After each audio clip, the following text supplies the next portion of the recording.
about to dive into a chapter of medical history that is, well, it's as brilliant as it is deeply, deeply disturbing. It's a story about pioneering science, for sure, one that absolutely shattered the boundaries of what was thought possible. But it also forces us to ask some really tough questions about the price of all that progress. And get this straight, this was not science fiction. This wasn't a movie. In a Soviet laboratory, a real, honest-to-God procedure took place that created a single, living, two-headed creature. So first, let's just talk about what people actually saw. The result of this experiment was documented, and I mean, the scene it presented was nothing short of surreal. So, meet the subjects. On one side, you have Brodyaga, a big stray dog. He was chosen for his size and strength, basically to be the host body. And on the other side, there was Shavka, a smaller female dog. Her head and her upper body were going to become the graft.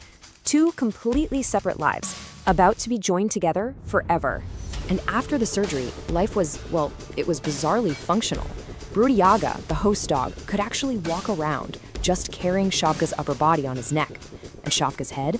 It was totally alert. She could see, she could hear, she could react to things. She was even seen lapping water from a bowl, but her esophagus wasn't connected to a stomach, so the water just drained out onto the floor. And in this final, just unbelievable display of independence, Shavka was even seen biting the larger dog, Brodyaga, on the ear. So the big question is, how was this even possible? I mean, the procedure itself demanded a level of surgical skill that was, for that time, truly groundbreaking. The man behind all this was Vladimir Demykov. And he wasn't some, mad scientist working in a basement. He was a legitimate, respected pioneer in the field of organ transplantation. His work, as controversial as it was, actually laid some of the earliest groundwork for procedures that save lives today. Okay, so the procedure was just a marvel of surgical precision. First, Demykov's team exposed the big blood vessels in the host dog's neck. Then, they severed the second dog's body below the ribs and painstakingly connected her circulatory system to the host's. With Brodyaga's heart now pumping blood for both of them, Shavka's own heart and lungs were just removed. It was an absolute masterpiece of vascular surgery. But here's the thing. Surgical success is only half the battle.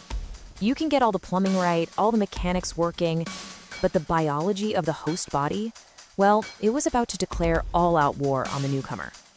And that war was incredibly fast and brutal. The creature survived for just 4 days. That's it. After all that surgical brilliance, the experiment just came to a tragic, quick end. So, why? What happened? The killer, for most of Demykov's creations, was this: tissue rejection. It is the body's ultimate defense mechanism. Brodyaga's immune system did exactly what it was supposed to do. It identified Shavka's body as a foreign invader and launched a massive, fatal attack to destroy it. And you gotta understand, this isn't just one single event. It's a biological war fought on multiple fronts. Rejection happens in stages. You have hyperacute rejection that can happen within minutes, then acute and cellular rejection over days or weeks. And even if a transplant survives all that, it still has to face the long-term threat of chronic rejection. Brodyaga's body was just doing its job, winning the war, which in this case meant death for both of them. So this brings us to the really complicated legacy of this work. I mean, it feels like something straight out of a Frankenstein story, right?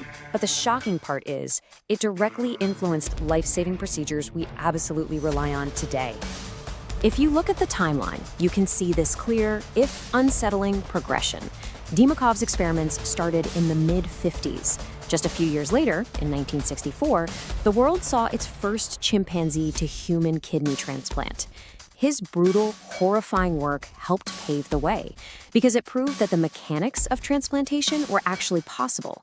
And that forced the medical world to focus on solving the next giant puzzle, the immune rejection problem. It's so easy for us to look back now and judge, to say this was a step too far, that it was arrogant, and that the cost to animal life was just way too high for the knowledge we gained. It really captures the ethical nightmare sitting right at the heart of all this surgical brilliance. And ultimately, that's the question this whole story leaves us with. Demykov's work forces us to confront this really uncomfortable truth. A lot of today's medical miracles are built on a foundation of ethically questionable research. Science is incredibly powerful. It shows us what we can do. But the much, much harder question then and now is still the same. Who gets to draw the line and decide what we should do?